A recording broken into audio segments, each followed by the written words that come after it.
Je ne savais pas que mon foie était en train de s'effondrer. Pendant des mois, voire des années, mon corps m'envoyait des signaux de petits malaises, des choses qui deviennent courantes avec l'âge. Une fatigue persistante, des ballonnements après les repas, des indigestions. C'est le stress, c'est sûrement le pain et le beurre. Je dors mal, me répétais-je sans cesse, et je continuais à vivre comme si le fait d'ignorer ces signaux de mon corps suffisait à les faire disparaître. Mais un jour, mon corps a crié, il a cessé de murmurer. Un matin, je me suis réveillé avec des nausées, des vertiges et une douleur sourde sous les côtes droites. Pensant que ce serait passager, je suis allé chez le médecin, mais ce qu'il m'a dit m'a fait m'arrêter net pendant quelques secondes. C'est assez avancé. Vous souffrez d'une stéatose hépatique. J'avais du mal à y croire. Je ne buvais pas trop, je ne prenais pas de médicaments lourds, mais mon foie avait pourtant de gros problèmes. C'est là que tout a commencé. On m'a informé du danger d'une inflammation chronique, de lésions hépatiques irréversibles, et que si je ne changeais pas mes habitudes, cela pourrait s'aggraver très rapidement. Je vais vous montrer ce qui s'est passé ensuite dans cette vidéo. De la fatigue, le corps gonflé et apathique, à la récupération de mon énergie, de ma clarté mentale et de ma joie de vivre grâce à quelque chose d'aussi simple qu'une feuille. En effet, une feuille naturelle utilisée pendant seulement 7 jours a changé complètement le cours de ma santé. C'est l'endurance, les connaissances et la volonté de ne pas abandonner qui m'ont aidé, pas la magie. Restez avec moi si vous ou un de vos proches souffrez de problèmes d'estomac, d'une fatigue inexplicable ou d'une stéatose hépatique. Ce que j'ai découvert vous sera également utile. Souvent, les réponses sont beaucoup plus proches que nous ne le pensons. Mais avant que je continue, dites-moi dans les commentaires de quel pays vous êtes et quel âge vous avez. Cela m'intéresse beaucoup. Je saurai ainsi à qui je m'adresse aujourd'hui. Au départ, tout semblait subtil. Juste une fatigue permanente, comme si mon corps était plus lourd que d'habitude. Pas de douleur intense ni de symptômes inhabituels. Je me levais le matin sans avoir l'impression d'avoir dormi. En me regardant dans le miroir, je voyais une sorte de gonflement sur mon visage, une pâleur étrange que je ne comprenais pas. Puis est venue la digestion lente. Chaque repas semblait rester sur place. Parfois, je me sentais rassasié pendant des heures sans avoir beaucoup mangé. L'après-midi, mon ventre commençait à gonfler. Certaines nuits, j'avais du mal à dormir, comme si tout mon système interne était sollicité, mais comme beaucoup d'autres, j'expliquais cela par le vieillissement normal. Comme j'avais déjà plus de 70 ans, je pensais que cela arrivait à tout le monde à mon âge. Puis, à un moment donné, j'ai commencé à éviter certains aliments qui me faisaient me sentir mal. Mais rien n'a vraiment changé. J'ai arrêté de manger de la viande le soir, puis j'ai renoncé aux fritures, et finalement au pain. La douleur persistait et j'ai consulté un médecin lorsque ma fatigue était telle que même marcher un pâté de maison me demandait un effort considérable. Je me suis rendu à mes rendez-vous sans savoir ce que j'allais entendre. On m'a prescrit un bilan général, une échographie abdominale et des examens standards. Quelques jours plus tard, le médecin m'a appelé pour me communiquer les résultats. Alors qu'il regardait les résultats, je pouvais imaginer son expression. Il n'était pas calme, mais il n'avait pas l'air effrayé. « Vous avez une stéatose hépatique », m'a-t-il dit d'une voix grave et assez agitée. « Votre corps essaie de vous alerter depuis un certain temps. » Je n'ai rien dit. Une graisse hépatique. Je ne m'étais jamais considéré comme malade. Même si j'admets que le pain et les sucreries aient été de mon péché mignon, je mangeais toujours des plats faits maison, ce qui était suffisant pour compromettre un organe aussi important. Je n'avais pas de fièvre, je ne ressentais aucune gêne aiguë,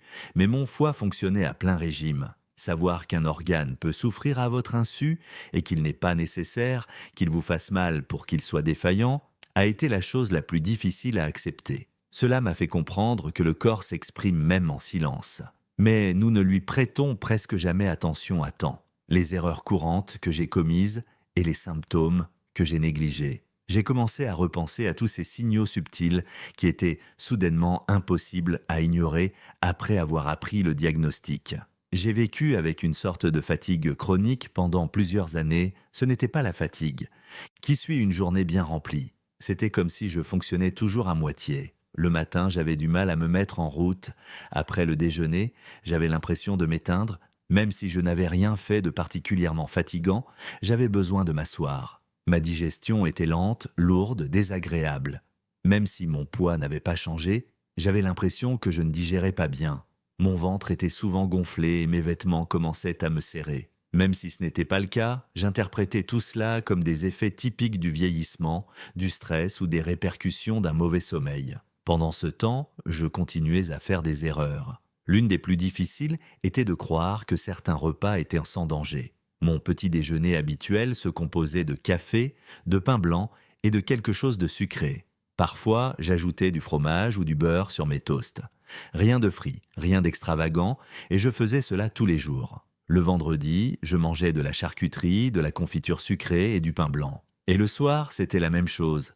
Une soupe et une quantité raisonnable de pain pour me rassasier. Je ne savais pas non plus que ces graisses invisibles alimentaient la maladie silencieuse qui se développait déjà dans mon foie. Un autre problème que j'ai ignoré était mon mode de vie sédentaire. J'ai toujours été une personne calme. Quand j'ai pris ma retraite et que je me suis habitué à lire à la maison et à regarder la télévision, j'ai arrêté de marcher régulièrement. Tant que je mangeais léger, je pensais qu'il ne se passerait rien, mais cela n'était pas suffisant. Le corps a besoin de bouger et je l'en empêchais. Pendant des années, je l'avais nié. J'ai également changé d'attitude et commencé à m'automédicamenter. Lorsque je ne me sentais pas bien, je prenais des analgésiques. Après un repas copieux, je prenais des antiacides. Et je prenais des vitamines sans avoir fait d'analyse préalable. Croyant que cela m'aiderait à détoxifier mon corps, j'ai même essayé le jeûne intermittent sans avis médical. Tout ce que j'ai réussi à faire, c'est me sentir plus faible et plus nerveux à l'idée de mal manger après avoir rompu le jeûne. J'ai tout essayé. Des tisanes recommandées en ligne, des gélules naturelles censées nettoyer le foie en 3 jours, des remèdes coûteux présentés dans des boîtes attrayantes. Mais rien n'avait d'effet concret. Même si je découvrais de nouvelles idées chaque semaine, je continuais à commettre les mêmes erreurs. Je voulais une solution miracle, une plante, une capsule, un jus, quelque chose qui corrigerait le problème sans que j'aie à modifier mon comportement, sans que j'aie à affronter mes erreurs. Et c'est ainsi que beaucoup d'entre nous finissent par se morfondre sur des problèmes dont la réponse est pourtant évidente. Il s'agit autant d'arrêter ce qui nous rend malade que de prendre des remèdes. C'était ma plus grande erreur, croire que je pouvais guérir sans changer. Et la vérité, c'est que si vous ne changez pas d'abord, rien ne change. Le diagnostic a bouleversé ma vie. Je me souviens très bien de ce jour-là. Même si j'avais le dossier avec les résultats entre les mains, je ne comprenais pas ce qu'on me disait. Je pensais que ce n'était pas grave. Peut-être un conseil pour manger un peu mieux, réduire mon taux de sucre dans le sang, rien de grave. Mais ce n'était pas le cas. Je me suis assis devant le médecin en m'attendant à entendre ces commentaires modérés que l'on utilise parfois pour éviter d'inquiéter trop les gens. Je suis resté immobile tandis qu'il me regardait dans les yeux, puis baissait les yeux vers ses papiers, respirait profondément et disait « Vous avez une stéatose hépatique et elle n'est pas à un stade bénin. » Je ne savais pas quoi dire. Il a continué. Ce n'est pas quelque chose que vous pouvez ignorer. Votre foie est enflammé. Si vous ne faites rien maintenant, cela peut entraîner une fibrose, puis une cirrhose. Cela peut même altérer votre pancréas, votre cœur et votre système immunitaire. Je n'ai pensé qu'à un seul mot, cirrhose. Je l'avais toujours associé à l'alcoolisme, à des maladies qui touchent d'autres personnes, mais j'étais là, buvant à peine un verre de vin par mois, apprenant que mon foie était au bord de quelque chose de bien pire. Puis il a prononcé un autre mot qui m'a glacé le sang. Vous risquez également de développer un diabète de type 2. Il a souligné que la stéatose hépatique n'était pas seulement un problème hépatique. Elle influence la réponse insulinique et le métabolisme du glucose par l'organisme. De plus, si elle n'est pas traitée à temps, elle peut entraîner un déséquilibre métabolique complet. Je suis resté silencieux. Plus que mon corps, c'était ma fierté qui était blessée. Puis vint la phrase que je n'oublierai jamais. Vous avez peu de marge d'erreur. Bien que exigeante, elle était nécessaire. Elle ne constituait pas une menace. C'était un fait présenté sans anesthésie. Mon corps avait déjà toléré des années de mauvaises habitudes. Bien qu'il ait été silencieux pendant un certain temps, mon foie ne pouvait plus le supporter. La prochaine étape serait irréversible. J'étais terrifié. Évidemment, j'avais fait cela. Ne pas avoir fait attention, avoir réduit les symptômes, avoir négligé mon corps pendant si longtemps me rendait également coupable. Mais plus que la peur, c'était l'urgence que je ressentais, le désir d'agir maintenant, d'éviter d'attendre que les choses empirent, d'éviter de devenir une statistique parmi les millions de personnes qui vivent avec une inflammation du foie sans le savoir. Je me suis rendu à ce rendez-vous déterminé. Je n'allais pas abandonner, pas sans me battre, pas sans essayer de réparer les dégâts. Et ce que j'ai découvert ensuite a transformé ma vie. car la réponse ne venait pas d'un médicament ou d'une clinique. Elle émanait de quelque chose de bien plus simple et puissant que je n'aurais pu l'imaginer, cherché parmi la fatigue, l'agacement et le désespoir. Après avoir reçu le diagnostic, j'ai quitté le rendez-vous déterminé à transformer ma vie. Je me suis dit que je ferais tout ce qu'il fallait, et au début, je l'ai fait. J'ai commencé par un régime alimentaire strict. J'ai supprimé le pain blanc, les sucreries, les saucisses et les fritures. J'ai commencé à lire les étiquettes, à compter les quantités et à boire plus d'eau. J'ai même envisagé de marcher tous les jours. J'ai essayé des compléments naturels destinés à détoxifier le foie. Des gélules vertes, des pilules aux noms étranges, des extraits très coûteux. J'ai regardé des films, acheté des livres et suivi toutes sortes de conseils, mais avec le temps, quelque chose s'est brisé. C'était la fatigue qui posait problème, pas l'alimentation. Mon corps ne réagissait pas, je me réveillais dans le même état, voire pire. Je n'avais plus aucune vitalité, j'avais du mal à marcher plus de 15 minutes. Monter un escalier me coupait le souffle. Chaque jour était une bataille. Quand on fait tant d'efforts et que rien ne change, la motivation commence à s'étioler. Après plusieurs semaines à suivre toutes les règles, j'ai fait une rechute un après-midi. J'avais faim, j'étais épuisé et irritable. En ouvrant le placard, je l'ai vu. Ce pain blanc incroyablement délicieux. Je l'ai mangé après quelques secondes d'hésitation. Puis vint le fromage. Plus tard, je mangeai une part de gâteau que j'avais caché pour un invité. Cela suffit à me démoraliser sans pour autant que je me goinfre. Ce soir-là, ma conscience m'empêcha de dormir, non pas à cause de mon estomac. À quoi tout cela sert-il, me demandai-je. Et si c'était trop tard? Si le mal était déjà fait et irréparable, que faire alors? Pendant des jours, je me suis senti épuisé, désabusé, me demandant si je devais continuer. Et à ce moment précis, quelqu'un a mentionné une feuille. Il affirmait qu'une feuille nettoyait naturellement le corps, améliorait la digestion et aidait à réduire l'inflammation du foie. Au début, je n'y ai pas prêté attention. Je pensais qu'il s'agissait d'un autre remède maison, un de ceux que tout le monde conseille, mais que personne n'a jamais vérifié. Je l'ai remercié poliment, mais je n'y ai plus pensé. Pourtant, quelque chose m'a interpellé. Ce n'était pas ce qu'il disait, mais sa manière de le dire. Cet homme avait 80 ans et parlait doucement, mais avec force. Il disait qu'il avait lui-même vécu cette expérience, il ne se contentait pas de répéter quelque chose qu'il avait lu sur Internet. Tout en lui, sa peau, son énergie, sa clarté d'esprit semblaient refléter la vitalité. Quelques jours plus tard, j'ai donc décidé de tester cette feuille. J'ai cherché plus d'informations, j'ai préparé ma première infusion, puis je lui ai demandé comment il l'utilisait, depuis combien de temps, à quelle fréquence, et, même si j'étais sceptique, j'avais néanmoins un mince espoir, le même optimisme que j'avais perdu. Je ne savais pas encore que cette feuille allait bouleverser ma santé, ni que, en seulement 7 jours, mon corps allait présenter des symptômes que je n'avais pas ressentis depuis très longtemps. J'ai découvert cette feuille pour la première fois sur une chaîne de télévision consacrée à la santé et non sur Internet ou dans un livre. C'était lors d'une conversation anodine, l'un de ces événements apparemment insignifiants qui marquent pourtant toute une vie. Doña Elena, une voisine de longue date qui ne semble pas prendre une ride, passait devant chez moi alors que j'étais assis au soleil devant ma maison. Bien qu'elle ait plus de 80 ans, elle marche droit, d'un pas toujours ferme, le regard clair et cette énergie calme que l'on aimerait avoir même dans ses jeunes années. « Comment vas-tu » m'a-t-elle demandé. Sans détour, je lui ai dit la vérité.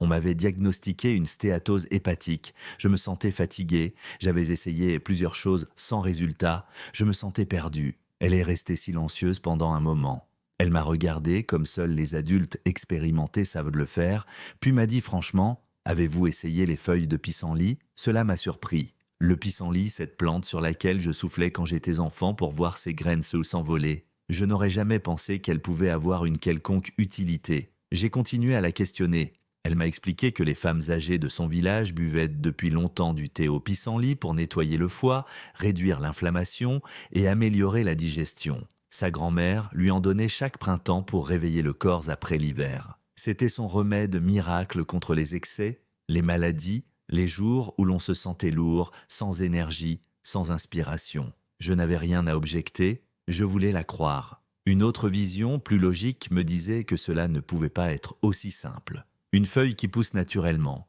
Je lui ai assuré que j'allais essayer. Sans un mot, elle est allée dans son jardin et m'a rapporté quelques feuilles fraîches. Elle m'a montré comment préparer le thé, comment les sécher et les laver. Pendant 7 jours, une tasse le matin et une autre l'après-midi.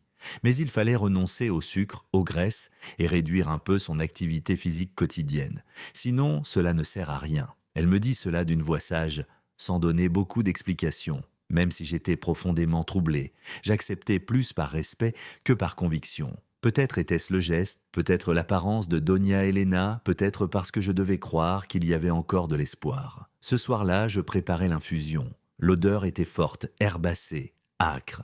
Même si ce n'était pas très bon, le goût n'était pas non plus insupportable. Je le buvais à petites gorgées, comme si mon corps vivait quelque chose de nouveau. Et c'est ainsi que tout a commencé, avec une simple feuille et le geste de quelqu'un qui en savait plus sur la vie que sur les études. C'est à partir de cette feuille de pissenlit que j'ai commencé ma métamorphose. Comment je l'ai préparée et bu pendant 7 jours. Je me suis mise au travail dès le lendemain.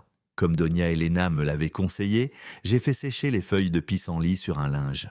Elles n'étaient pas nombreuses, mais suffisantes. Elle m'a expliqué que le respect était plus important que la quantité pour préparer une infusion.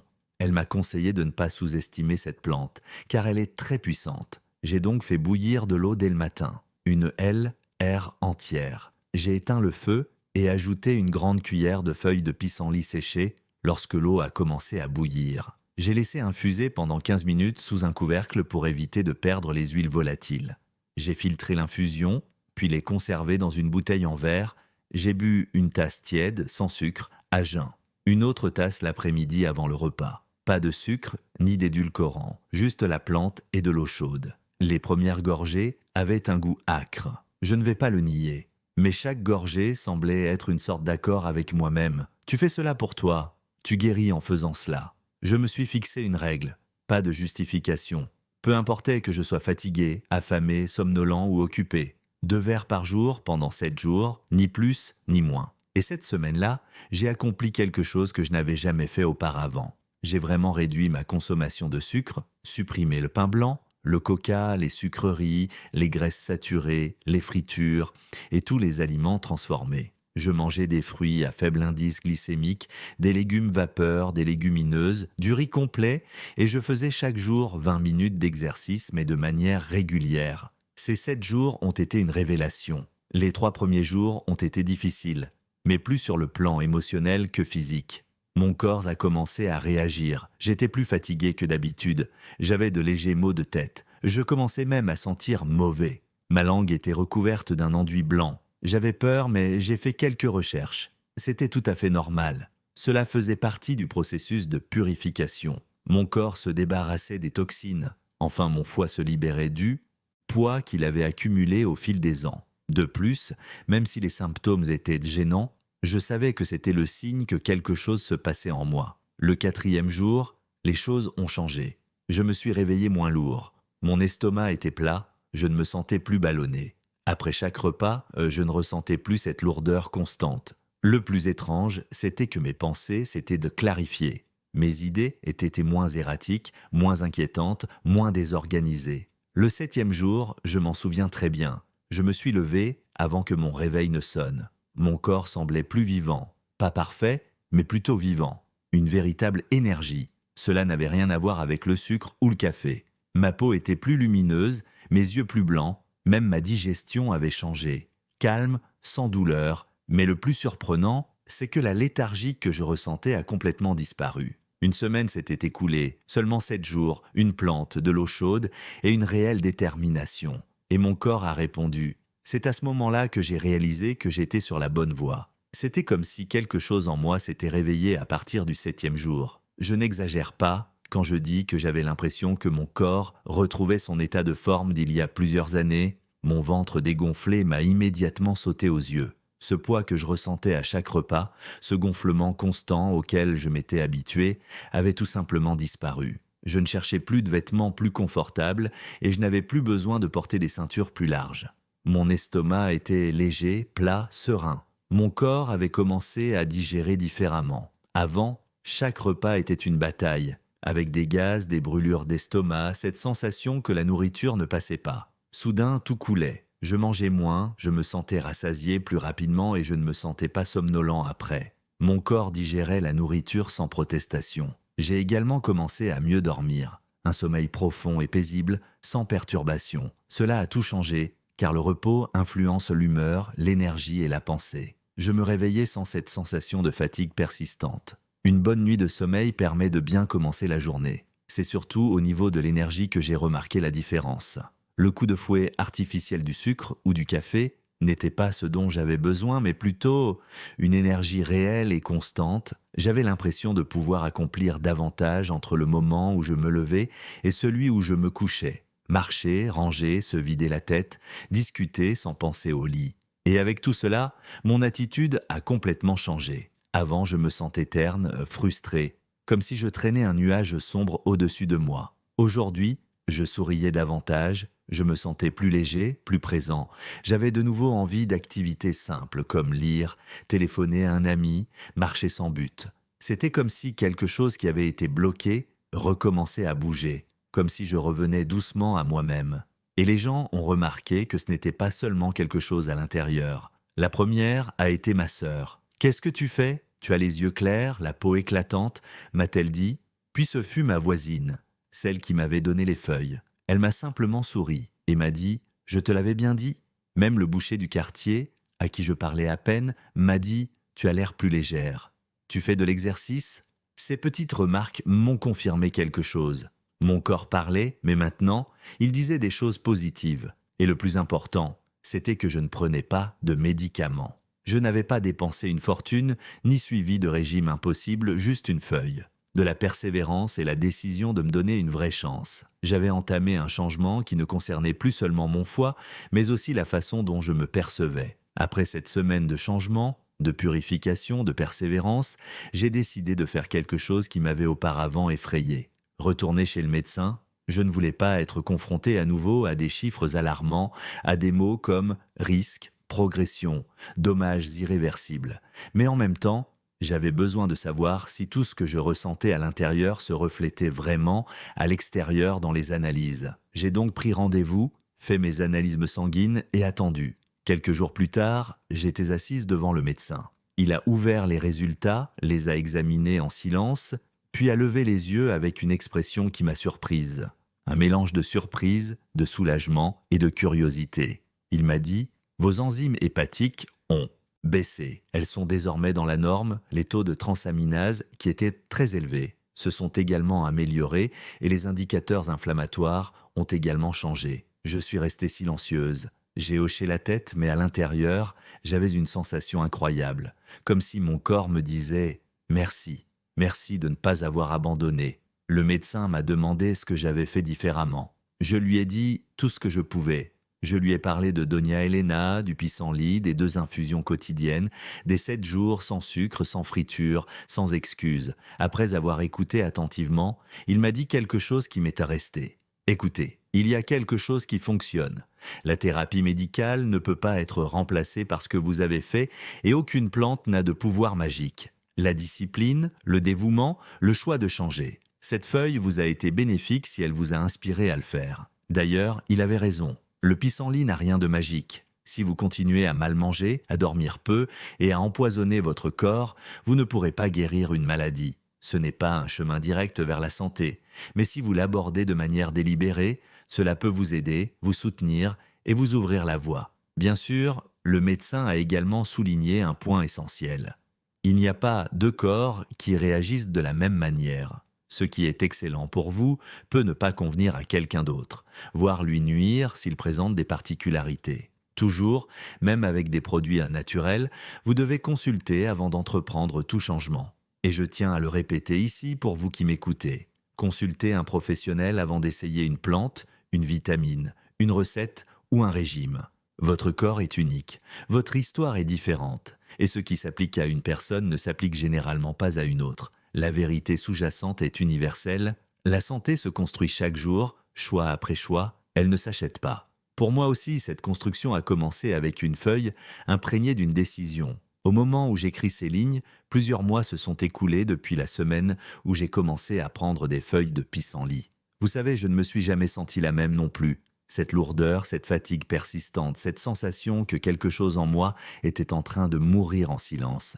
Tout cela avait disparu. C'était un nouveau départ, pas un remède miracle. Je continue à utiliser l'infusion de temps en temps, même si je ne la bois plus tous les jours. J'y reviens quand j'ai l'impression de m'égarer, quand je mange trop, quand je dors mal, quand je suis plus sédentaire que d'habitude. Mais le plus important, ce n'était pas la plante, c'était ce que j'avais découvert sur moi-même, car je pouvais désormais interpréter les messages que mon corps m'envoyait. Je n'ai plus besoin qu'il me crie dessus pour attirer mon attention. Aujourd'hui, je l'entends même lorsqu'il murmure à peine. J'ai découvert que quelque chose n'allait pas lorsque je ne dormais pas profondément, que mon estomac n'était pas normal, que si j'avais besoin de sucre pour me sentir vivante, c'est que quelque chose n'allait pas à l'intérieur de moi. Fort de cet apprentissage, j'ai commencé à modifier certaines choses simples, rien d'extrême, pas de régime de 3 jours, juste des habitudes simples, humaines et durables, comme marcher tous les jours, même si ce n'est qu'une demi-heure, non par obligation, mais pour le plaisir, pour respirer, faire circuler le sang, oxygéner mes idées, éviter les graisses cachées. Vous connaissez déjà les recommandations concernant les saucisses, les snacks, les plats ultra transformés et les fromages industriels. Il ne s'agit pas de ne plus en consommer, mais de ne pas en faire une habitude. Dormir suffisamment pour être en forme le lendemain était... Avant de me coucher, je devais éteindre tous mes appareils électroniques, manger un dîner léger et prendre conscience que le corps a besoin de temps pour se régénérer. Et ce n'est que lorsque nous nous détendons vraiment que ce moment arrive. Je garde également du temps pour moi, cette pause quotidienne où je peux me demander « Comment vas-tu aujourd'hui ? De quoi as-tu besoin ?» Même si parfois la réponse est de l'eau, parfois le silence, parfois le pardon, je me pose cette question car, si je ne m'écoute pas, qui le fera ? Et aujourd'hui, je veux dire une chose. Ceux d'entre vous qui sont de l'autre côté ne doivent pas attendre que leur corps leur crie dessus. Quand il murmure à peine, prêtez-lui attention. Ne négligez pas ce petit inconfort, cette fatigue inhabituelle qui va et vient. Votre corps vous parle, non pas avec peur, mais avec amour, car il veut avancer avec. Vous, mais il dépend de vous pour prendre soin de lui. Je suis désolé d'avoir tant tardé, mais je suis aussi content d'être venu à temps. Et même si ce n'est que pour vous arrêter et regarder en vous-même, si cette vidéo vous aide, alors mon histoire valait la peine d'être partagée. Je vous remercie d'être resté jusqu'à la fin. Si cela vous a été utile, n'hésitez pas à la liker et à laisser votre avis afin que je puisse toucher plus de personnes. À bientôt, prenez soin de vous.